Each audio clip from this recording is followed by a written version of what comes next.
കുഞ്ഞോ ഇജ് ഊട്ടിയിൽ വന്നിട്ട് പപ്സ് കഴിച്ചുക്കണോ? ആ, ഊട്ടിത്തെ പപ്സ് അത് വേറെ ലെവലാണ്. നമുക്കൊന്ന് പോയി നോക്കിയാലോ? എന്നാ പോരെ. ഊട്ടിയിൽ വന്നിട്ട് നല്ല ചായൻ്റെ ഒപ്പം ഒരു അടിപൊളി പപ്സ്. ഏകദേശം ഊട്ടിയിലെ നല്ല എല്ലാ ബേക്കറികളും അവൈലബിൾ ആയിട്ടുള്ള പപ്സുകളാണ്.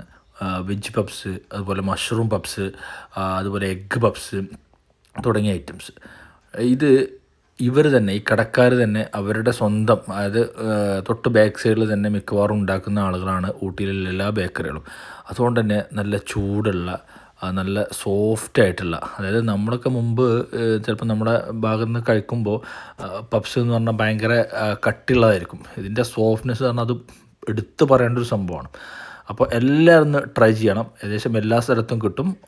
അപ്പോൾ ഇതുപോലത്തെ വേറെ വെറൈറ്റി വീഡിയോ ആയിട്ട് വീണ്ടും കാണാം. ഓക്കെ.